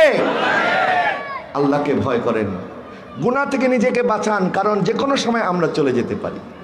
যে কোনো সময় আমাদের জানাজা আসতে পারে। প্যারে হাজরিন, এখন তো এমন সময় চলে এসেছে জানাজার মধ্যেও মানুষ আসতে ভয় করে, না জানি আমার করোনা হয়ে যায়। আজকে আমরা এমন কঠিন পরীক্ষার মধ্যে আছি। আল্লাহ সুবহানাহু ওয়া তাআলা আমাকে, আপনাকে, প্রত্যেককে ঈমান সহকারে কবরে যাওয়ার তৌফিক দান করে, সকলে বলি আমিন। আজকে গাউসিয়া কমিটি বাংলাদেশ সারা বাংলাদেশের মধ্যে যেই মানবিক সেবা তারা দিচ্ছেন, আমার গাউসিয়া কমিটি বাংলাদেশের ভাইদের জন্য আপনারা দোয়া করবেন। আজকে যারা আয়োজন করেছে আমি প্রত্যেকের শুকরিয়া আদায় করছি। ওনারা এত কাজ করতেছেন, তারপরেও মিলাদুন্নবী মাহফিল পালন করার ক্ষেত্রে ওনারা সামান্যতম কৃপণতা করেন নাই। বাংলাদেশের মধ্যে যখন করোনা শুরু হয়েছে মার্চ মাসে, তখন টেলিভিশনের মধ্যে নাস্তিকরা বসে বসে বলতে লাগলো যে বাংলাদেশের মুসলমানদের লাশগুলিকে পুড়িয়ে ফেলতে হবে যেন করোনা ছড়াতে না পারে। নাউজুবিল্লাহ বলেন না। করোনা দিয়েছেন কে? এখান থেকে উদ্ধার করবেন কে? এখান থেকে আল্লাহই উদ্ধার করবেন। বিপদ আল্লাহই দেন, বিপদ থেকে আল্লাহই আমাদেরকে উদ্ধার করেন। সুতরাং ভরসা আমরা আল্লাহর উপরে করব। ওই নাস্তিকদের জবাবে আমার গাউসিয়া কমিটির ভাইরা বলেছিলেন যে আমরা মুসলমানরা জীবিত থাকতে, মুসলমান উনি জীবিত অবস্থায় যেরকম সম্মানিত, মারা যাওয়ার পরেও একটা মুসলমানের লাশ সম্মানিত। ওই সম্মানিত লাশের বেহুরমতি আমরা করতে দেব না, মুসলমানের শরীরের মধ্যে আগুন জ্বালাতে আমরা দেব না। প্রয়োজনে নিজেরা যদি করোনায় আক্রান্ত হই অসুবিধা নাই, আমার আল্লাহ পরীক্ষা করছেন, আমরা সবর করতে রাজি আছি। কিন্তু আজকে গাউসিয়া কমিটির ভাইরা সারা বাংলাদেশে 1550 লাশ দাফন কাফন করেছে, এরপরও একজনও করোনায় আক্রান্ত হয় নাই। সুবহানাল্লাহ বলেন। তা আমার ভাইদের জন্য আপনাদের দোয়া করা দরকার আছে কি নাই? আপনারা যারা পারেন গাউসিয়া কমিটিতে আপনারা নিজের সদস্য হয়ে যাবেন। দুনিয়া এবং আখিরাতের কামিয়াবি আল্লাহ পাক আপনাদেরকে দান করবে। গাউসিয়া কমিটির ভাইরা এখন শুধুমাত্র করোনার মধ্যে লাশ কাফন দাফনের মধ্যে সীমাবদ্ধ নয়, এখন অক্সিজেন সেবা দিচ্ছে, ফ্রি অ্যাম্বুলেন্স সেবাও দিচ্ছে, এরপরে মেডিসিন সেবা দিচ্ছে, ডাক্তারি সেবা দিচ্ছে, এখন আবার করোনা টেস্টের ব্যবস্থা হয়ে গেছে। আপনি হসপিটালে গেলে আপনার থেকে নিবে 3300, 3200, 4000, 5000 টাকা বিভিন্ন হসপিটালে, কিন্তু গাউসিয়া কমিটির বুথে আপনি করবেন মাত্র 100 টাকা লাগবে। সুবহানাল্লাহ বলেন। আল্লাহ পাক আমার ভাইদের এই খ্যাদমতকে কবুল করুক, সকলে বলি আমিন। আল্লাহ আজকের এই মাহফিলে যারা যারা যেইভাবে সম্পৃক্ত হয়েছেন, আহলুস সুন্নাহ ওয়াল জামাত বাংলাদেশ, বাংলাদেশ ইসলামী যুব সেনা ছাত্র সেরা সহ আমার ইমানি ফৌজের যত ভাইরা আছেন, যত মনের মানুষ আছেন, যত ইসলামী স্কলার ওলামায়ে কেরাম মঞ্চে তাশরীফ এনেছেন, আমি প্রত্যেকের শুকরিয়া আদায় করছি। আল্লাহ পাক আপনাকে আর আমাকে হযরত ওমর ইবনুল খাত্তাব রাদিয়াল্লাহু তাআলা আনহুর মতো ইনসাফ করে, আদল করে দুনিয়া থেকে যাওয়ার তৌফিক যেন দান করে। আল্লাহ পাক হযরত ওমরের মতো ঈমানি জজবা আমাদেরকে যেন দান করে। আমিন। ওয়া আখিরু দাওয়ানা আনিল হামদুলিল্লাহি রাব্বিল আলামিন। আসসালামু আলাইকুম ওয়া রাহমাতুল্লাহি ওয়া বারাকাতুহু।